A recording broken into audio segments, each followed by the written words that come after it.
Hi folks, so today we are ready to hear about motion in a plane, which happens to be the chapter number 4 in your physics class test 11th textbook. You have already studied motion in a straight line in chapter 3 of the same class, and further you have studied some motions in your class 9th and some in your class 8th too. Nevertheless, we will be discussing little more things and then try to understand that what are the concepts which are required to understand the motion of an object in a plane, means 2 dimension, or in space, means in 3 dimensions, where we will be using the whole coordinate system. I am sure that you have already studied the required coordinate geometry, Cartesian coordinate system in your mathematics class as well, and probably your physics class teachers might have also taken these concepts behind discussing the chapters on new Cartesian coordinate system in the chapter on light. Well, let us go ahead in this chapter and see. Let me first revise that what you have already studied in your class 9th or in class 11th in chapter 3.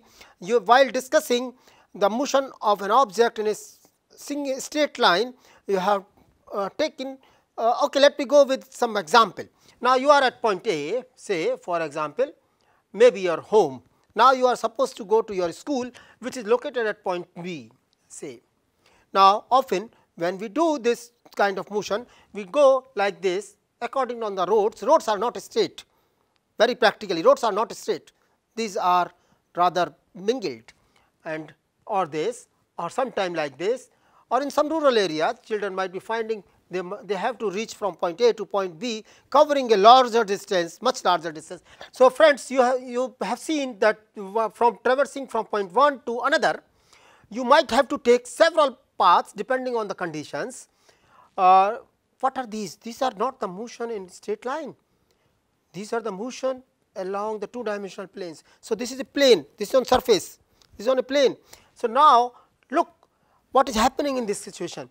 You are traversing in order to move from point A to point B, which are separated by say a least distance s, say a least distance s, but actually you have to traverse a much larger distance than s. So, this is a motion in a straight line. However, these are the practical motions which are straight motion in a plane. Now, you see these are the distance travelled, this is the distance you have moved, or also called path length. I will be using the word, that character P L for path length throughout the lecture, throughout this session. Now, this straight line S, which is the least distance between the 2 points A B along a straight line, is called displacement. Remember, in all these cases you are actually travelling, the displacement is only s. Have you understood? Well, now similarly we can explain the words speed and velocity, that the total path length divided by time taken in during this motion is speed, and the displacement divided by the total time taken is velocity. You understand the acceleration as well, means the rate at which you are changing your velocity. Your velocity might be decreasing, your velocity might be increasing. While going up motion, you always move with a faster speed. So, you increase your speed, you increase your velocity, means your acceleration is positive. But when you are reaching to your destination, you decrease your velocity at a particular rate, say. So, then it means you are decreasing. So, acceleration is negative, and this is also called deceleration. In many books, this is also called deceleration, right. So, while discussing in your motion in a straight line, you are taking care of directions by using plus and minus signs. Means if you are removing in plus x direction, say for example, it means your directions or your motions are positive. All the physical quantities, be it displacement, distance, velocity, speed, accelerations, all acceleration the way I told you are taken positive, but when you are coming in negative direction, in opposite direction, then you consider it negative. So, plus and minus take care of your direction, limited direction in this case of motion in a straight line. Moving further to this what you have studied, let recall the word motion. Motion means change of position of an object with time. Remember, at this point there is some confusion in or some different kind of things which you might see in different books. Yes, rest is, many authors consider rest to be a state of motion. Yes, it is, of course, it is a rest of motion.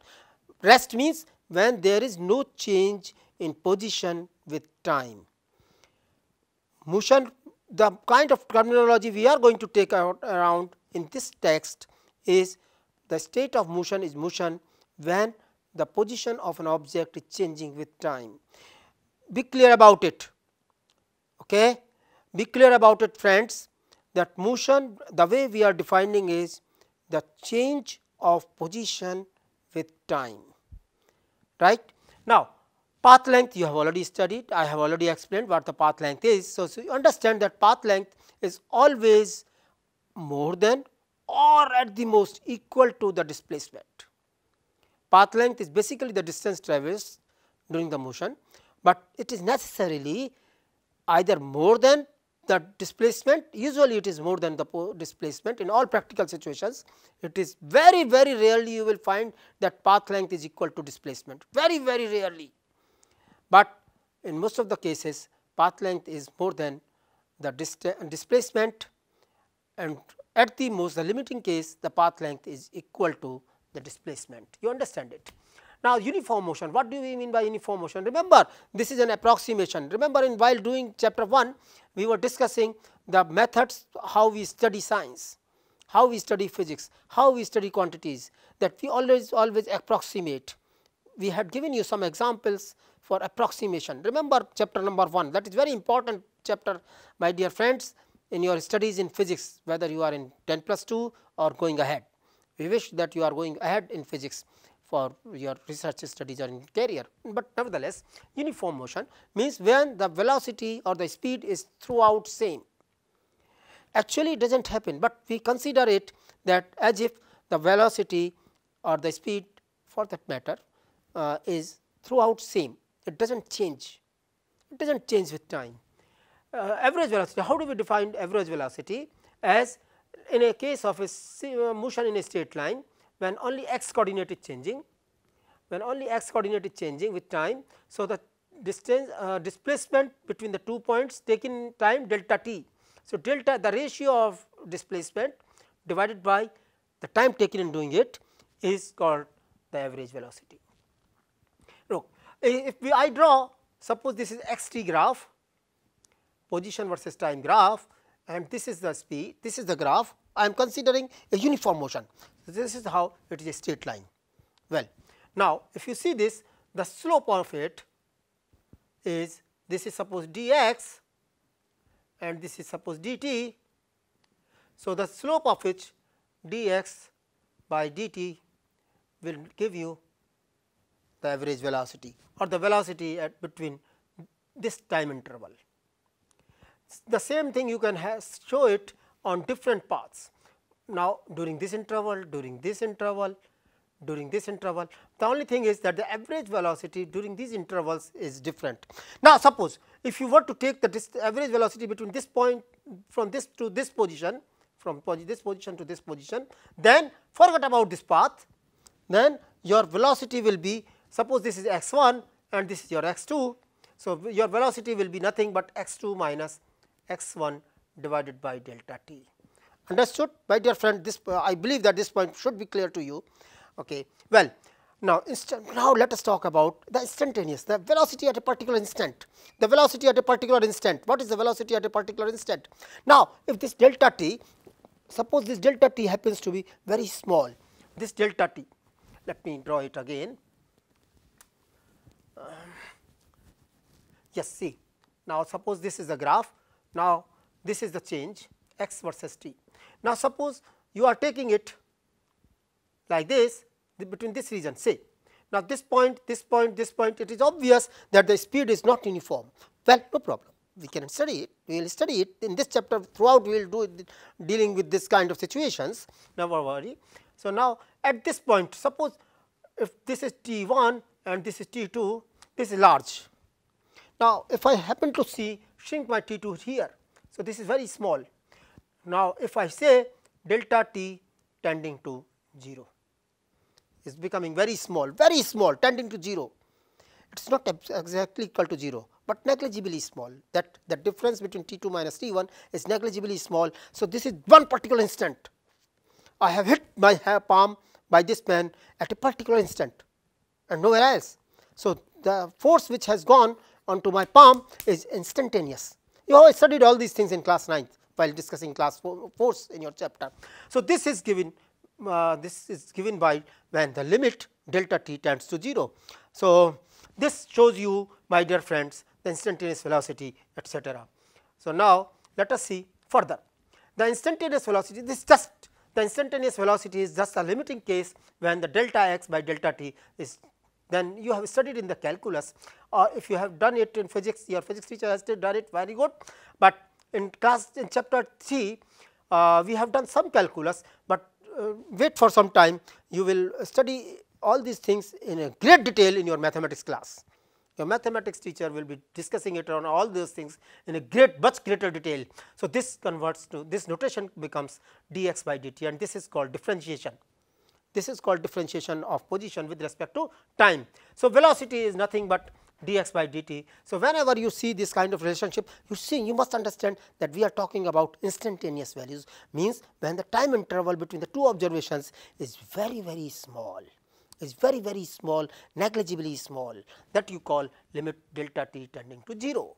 Okay? So, that is point clear. So, the velocity at a particular instant is equal to the slope of the tangent. If you see this graph x versus t, if you are seeing at this point, say now if delta t is 0, so this is nothing but equal to the slope of the tangent drawn at that point particular instant. So, this is the tangent. You know what the tangent is, you have drawn lot of tangents in your mathematics geometry classes. Well, we will continue doing it in class 9th physics 2 and science 2 in chapter on motion. We have done this business of drawing a tangent and normals, etc. Do not worry. So, after understanding the average velocity, let us now go for the acceleration. The average acceleration is defined by the change in velocity divided by a given time.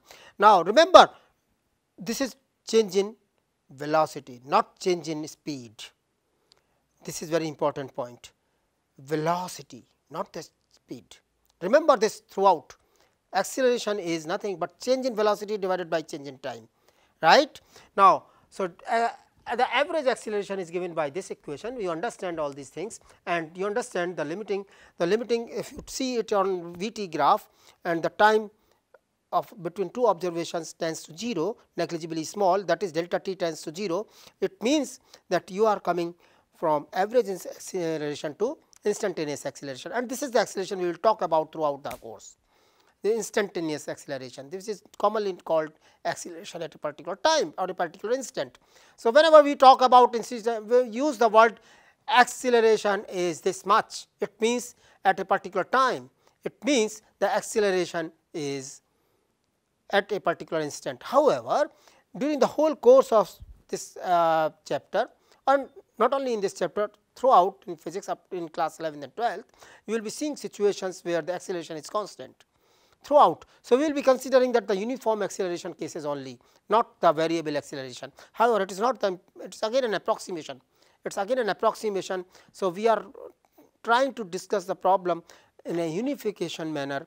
Remember your class 11th chapter 1, where we were talking about how do we study the physical laws. We discussed the two laws, two phenomena called unification and reductionism. So, this is a case of unification, right.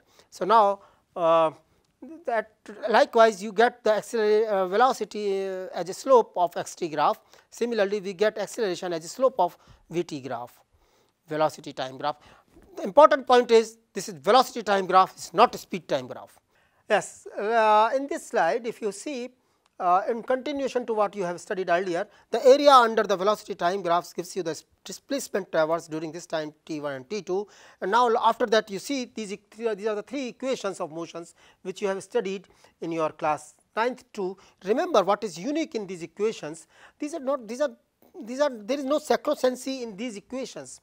These equations can be rewritten in different forms differently. You can write hundreds or larger number of equations, but we scientists have been unanimous in understanding these equations motions in these three equations, otherwise there is no sacrosancy in these three equations. You can write n number of equations, such equations, and all are equivalent to each other. What we have done here is that we have written, see, you have time in your hand, you have no acceleration in your hand. So, you want to know what is the final velocity and what is the displacement, total displacement. So, your left hand sides, the dependent variables are on those terms only, So, however, these two equations are sufficient to explain the motion, these two equations 1 and 2, these two equations are sufficiently equivalent, and this equation is coming right from these equations, and this is just a simplification manipulation. There is no sacrosancy in it, please keep it in mind. If you are being asked that if somebody says, argues on it that these are not the only three equations of motions which you are writing, do not worry, say okay, for my convenience I have chosen these three equations. There can be n number of equations, this is just a matter of convenience, nothing else, friends. So, if the position of the object at time t is equal to 0 is 0, then these are the equations. Otherwise, if the position of time of some object at time t is equal to 0 is x naught, then we will just do nothing, but in place of x we will write x minus x naught, like this. So, this equation will become x is equal to x naught plus v naught t plus half a t square, and similarly this equation will become v square is equal to v naught square plus twice a multiplied by x minus x naught, that is true. So, let us now let us see, now let us go for this. How do we study this motion in a plane? Let me come back after this. Motion in 2 dimension, you know, plane, motion in 3 dimensions in all those directions is in motion in space, motion in space. So, now now in this case you can, now you have to define the things through directions, different directions. So, the scalars are not sufficient, the quantities are not scalars. So, the physical quantities which you will now require to explain the motion are different from what you had earlier in the case of motion in straight line. So, now you have to define some other quantity, the physical quantities in some other terms which involves directions in them. So, these quantities are called vectors. These quantities are called vectors. So, we have two kind of physical quantities now, scalars and vectors. I will give more emphasis on this vector. So, you might say, sir, we have studied in class 9 too that there are some quantities, we have understood that there are some quantities which can be explained only through their magnitude.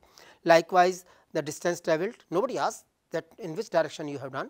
Yeah, I have moved, I have roamed 4 kilometers today morning, that is all. In which direction it is? No. So, this is the total path length with or the total distance which I travelled in the morning. So, this was a scalar quantity because it can be explained just by its magnitude only. I slept for 4 hours, 4 hours is important. So, this 4 hours is important for is all important for giving my sleeping, right. So, this is again a quantity which requires only magnitude, does not require any dimension, which does not require any direction. Now, if I say that I have moved 4 kilometers from my initial position, now this information is incomplete. If I say that I have moved 4 kilometers from my initial position, this information is incomplete in east direction, west direction, in which direction I have moved, in which direction I have moved. So, this is the basic question comes in. So, now in order to explain this motion that I have travelled 4 kilometers today morning, I have travelled 4 kilometers today morning. Okay. Now, the question is that in which direction you have moved, it means you need to have direction also. So, these quantities which are requiring magnitude plus the directions like velocity, like displacement, these are vector quantities. Remember, we have not told these quantities in your class 9th or earlier, because the reason is that these vector quantities are those quantities which require a particular algebra, a particular equation to satisfy, a particular vector law of addition, which is called vector law of addition, particular algebra. It is different from the simple algebra, mathematical algebra which you have been studying so far in your mathematics classes or in physics classes or wherever you have been using, that is the simple algebra, but this vector algebra is slightly different. You can understand it like this, that I have moved say 4 steps in this direction, right, and then I move 2 steps backwards in this direction. So, 4 steps in one direction, 2 steps back in this another direction. Now, my total displacement is from this point to this point, too small. Now, if I happen to add the total displacements, then I will get a different value. So, my total motion is confused. So, I will get a different value. Now, have you remember what I have to see, that the initial position and the final position, and that you cannot simply get by adding these two quantities, these two physical quantities, like you add in simple algebra. So, this is not simple algebra. So, we need to have a different vector algebra which is called vector algebra. Its multiplication, so I will be discussing about how do we add the two vector quantities, how do we subtract two vector quantities, how do we multiply two vector quantities, etc., and how do we multiply a vector quantity with a real number. This all I will be doing later, but have you understood? I am sure that you must have understood by now that why do we define a new quantity, new set of physical quantities called vector quantities, and these are different from scalar quantities. So, once you recall, let me sum up it up by saying this, that scalar quantities are those quantities which can be defined through their magnitudes only, and the vector quantities are the quantities which can be defined by through their directions as well as magnitude, but at the same time they follow the special law of addition called vector law of addition. Remember, this vector law of addition is very important, very important. I give you an example. Now, if I suppose there are, you see the electric current, there is one wire in which I1 current is flowing like this, there is another wire which joins this point, and this here is the current I2. Now, the two wires join here and gives another current to this current I. So, this I is simply I1 plus I2, right. So, here the direction of current nobody matters, nothing talks about, nothing. So, no matter whether this wire is in this direction or in this direction, or this wire is in this direction or wherever it is, as long as they are added up, so they will keep on adding up.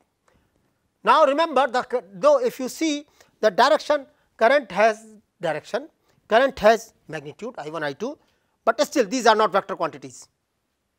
Understand it very clearly, still these are not the vector quantities. So, having said this, you must understand it very clearly, my dear friends, very clearly. This is the catch at this vector point, at this point of study, that scalar are the quantities which require only magnitude to explain. The vector quantities require magnitude as well as direction, but at the same time they follow a particular law of addition called vector law of addition. We are going to talk about this addition just a while ago. Now, means vectors, for example, you need vector quantities to define displacement, have you understood, velocity, acceleration in a plane. Say either you take a plane or you take a space. These rules you will find can be extended. If you are working in plane, these rules can be very easily extended to space, 3-dimensional space, very easily. So, we are going to discuss here only largely to plane, and this can be defined, rewritten in the form of a space very easily. Just you have to add one more component, that is all, nothing nothing different. So, I will be discussing a plane. To a plane, the space is the 3-dimension is very simple then.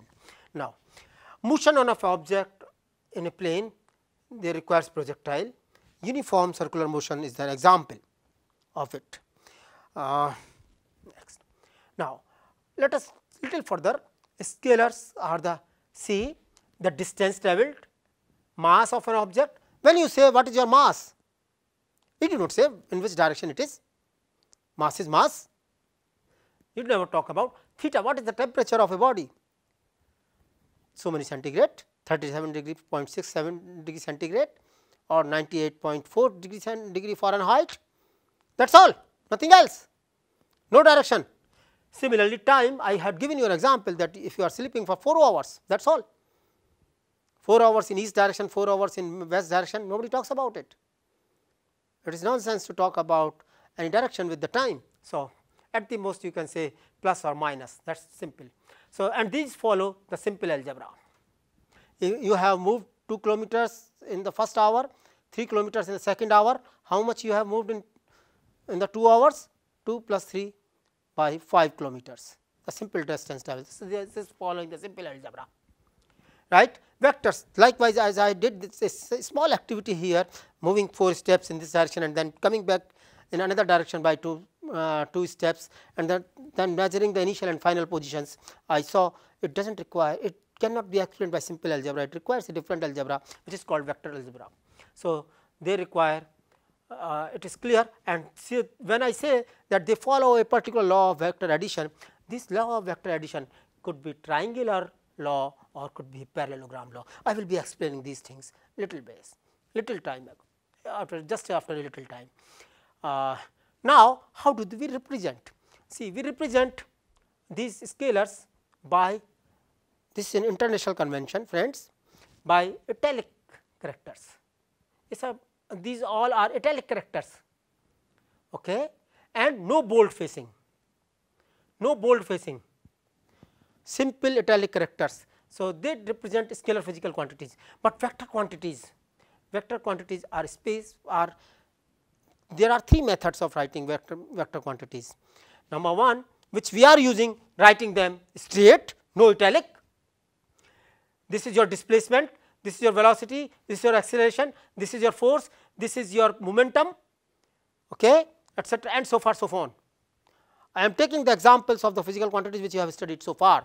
Well, then this is now they are I mean bold face. Some books are writing it like this, S and arrow ahead, equally good, or S or simple bar ahead, equally good. There are different notations which are given in different books.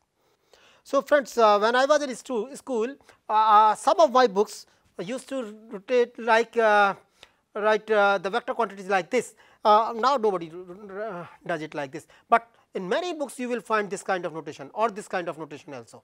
Do not worry, but here now it is easy to word process it. So, we do it in boldface. So, your textbook is largely using in boldface, it is little difficult in typing. So, when we write it, however, we use this notation, because writing in boldface is difficult.